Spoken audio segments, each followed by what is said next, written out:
Man, what is happening, my YouTube family? Of course, it is your boy B New. I'm coming at you on this Friday. And first and foremost, as always, just want to say, man, positive vibrations and blessings to anybody who could be listening. And of course, TGIF, thank goodness it is Friday. And for those of you who off this weekend, man, enjoy it to the fullest and enjoy each day that you have been granted and blessed with. Now, with all that being said, we all know there's only one game on the NBA sled tonight, and can you guess who it is? Can you see it clear? Nah, I'm saying I had to go ahead and sport the little hat today, y'all, because my son brought it by the house yesterday. He said, "Daddy, I want you to have this hat because I know you love your Grizzlies." I said, "Oh, well, I sure appreciate it." So, as a result, I thought I'd debut it on today's show. So, anyway, I just want y'all to do me one favor. Now, you saw how Patrick Beverley was getting ready to cry at the end of the game the other day after the bullet beat down that the Memphis Grizzlies came back and put on them. Now, look at this picture of Patrick Beverley crying. Take a good look at this picture of him crying. Okay. Now, zoom in and look at his eyes and look what he's looking at.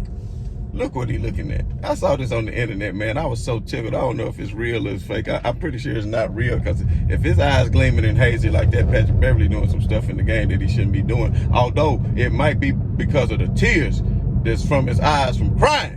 You understand what I'm saying? But look what it was. It was Ja Morant telling them to call 12, baby. You better call 12 because you in trouble. And they will not be in the confines of the grindhouse on the Beale Street with the Beale Street Bears tonight, but they will be on the road in Minnesota, and you know it will be a hostile environment. And this is exactly the type test that the young Memphis Grizzlies needed. The Golden State Warriors are sitting back in preparation. The Golden State Warriors are sitting back in preparation for the Memphis Grizzlies. I'm pretty sure they're watching a lot of film and getting ready, and they hurried up and ended their series so they can not only have rest, but the time to prepare for the Memphis Grizzlies. Now, we all know the Memphis Grizzlies did put out Steph Curry and Golden State in the play-in tournament. I want to say it was last year, and I think at the time I was in Tootsie's down in Miami, and we was having a real good time, and they had it up on the screen, and for the life of anybody, they could not believe that somebody in there down in Miami was going for Memphis, because it seemed like everybody in there was going for the Golden State Warriors, and they was going for the Golden State Warriors so much,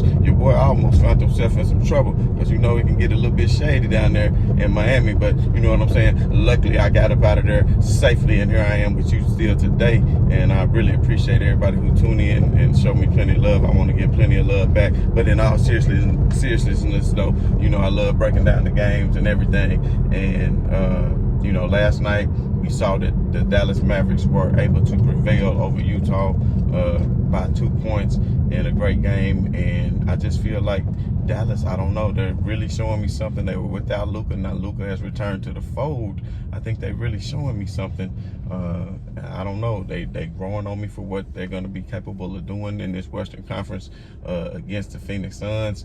I don't know. Without Devin Booker, that might be just what the Phoenix Suns need. And, you know, I mean, this might be just what Dallas needs to be able to get past Phoenix, because with Devin Booker, I would honestly be picking Phoenix in that series. But right now, for me, it's a toss-up, and we're going to talk much more about that later on. And I don't want to get too far ahead of myself and jinx the Memphis Grizzlies either, because Minnesota matches up very well with them. I'm going to tell y'all like this. I said it on a few shows ago that I picked Memphis to come out of the West, and that was because I think they have heart.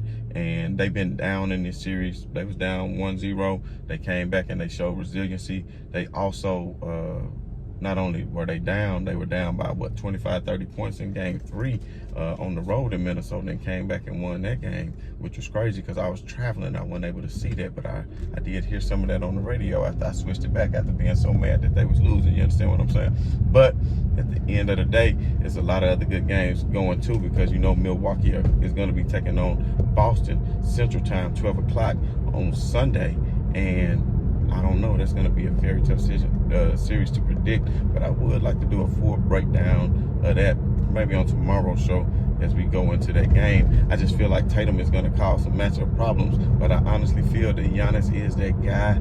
I feel like, man, he is like a LeBron James on steroids, because LeBron James is one of the best finishers at the basket, you know, getting to the ball, getting to the hole at will.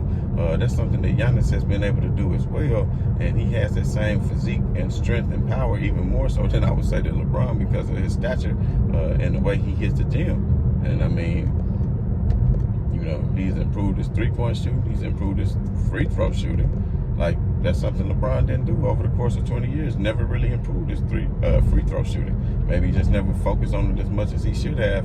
And I still don't understand for the life of me why he isn't a better free throw shooter. I think the way he can shoot threes and crazy other shots and fadeaways and all these other things, but he gets to the free throw line, and we all know shooting around 78%. But anyway, this show is not about LeBron James, nor is it about the Lakers. There's going to be plenty to talk about them in the upcoming offseason, and I know Clutch Sports, I don't know if you saw that, has been taking the brunt of the blame from the Lakers front office, is what a lot of reports are saying, blaming LeBron James and Anthony Davis for going out and get a one Westbrook. And speaking of Westbrook, I don't know if y'all know this, but Westbrook liked the status the other day on Instagram where somebody said that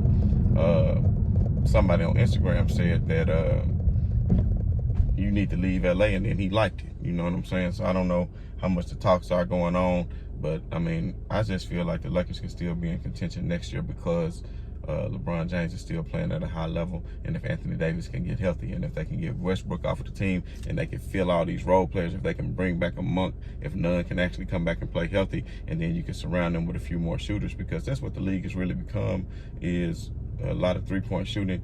And I'm not mad at the league for that, because that is more points when you take three-pointers, and it causes the defense to have to rotate a whole lot. They got a lot of space on the floor to cover, so it makes playing defense particularly difficult, especially when you get people in pick and roll action and playing off the weak side, and actually finding people off double teams just wide open for three in the corner, just all sort of different ways to open up that three-point game in the NBA now, because it was always ways to do so, but now I think the talent of the shooters is just so much better than what it has ever been. So with all that being said, man, I'm looking forward to this game tonight.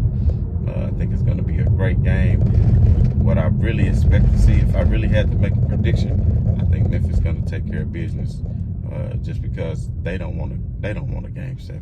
Why would you want a game 7? Because in game 7, anything can happen, even though it would be at your home. Memphis knows they're capable of winning on the road. They just need to come out and play better.